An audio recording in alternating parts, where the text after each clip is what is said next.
Kayo po ba mga bossing ko ay isa sa mga maraming pangarap sa buhay?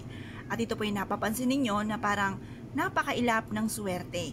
Or kaya po ay masipag po kayong tao pero parang hindi naman po natutupad ang mga pangarap po ninyo. Lalo-lalo na kung ang pangarap po ninyo ay tungkol sa usapin ng pera.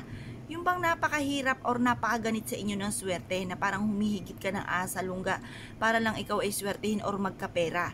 Ngayon po mga bossing, ako po yung may share sa inyo para mas maging magaan ang daloy ng swerte at ang mga kamalasan ninyo ay mawala na sa buhay po ninyo. Pero syempre, bago nyo po ito gawin, kailangan ikaw ay may positibong pananaw sa buhay. Kontrahin nyo kung ano man yung mga pangit na nasa isipan nyo or nagaganap sa ngayon.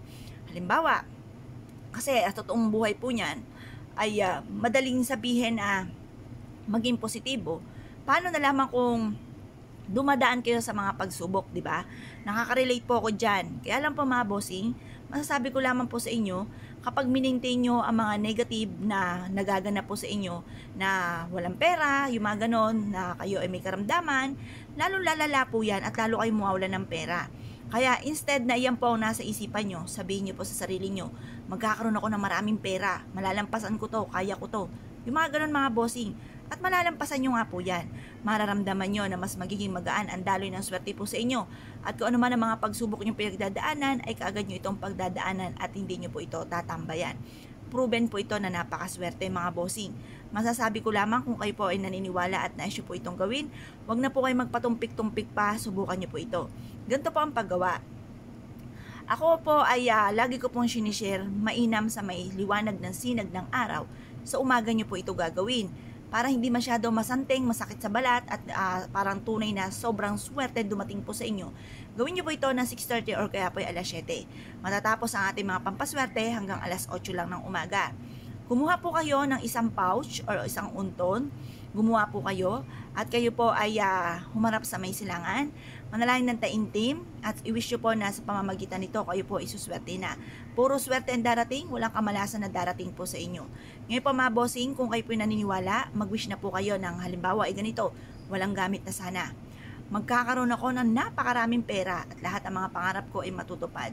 Mabibili ko lahat ang aking mga pangangailangan at kailanman na hindi na ako mamumblema tungkol sa usapin ng pera. Tapos, mag-wish rin po kayo na magkakaroon ako ng sarili kong bahay, magkakaroon ako ng negosyo na dito na ako yayaman, magkakaroon ako ng mga sasakyan, magkakaroon kami ng masayang pamilya, walang karamdaman, malayo sa anumang kapahamakan. Ganun po ang mga pag-wish mga bossing. Walang gamit na sana, direct to the point.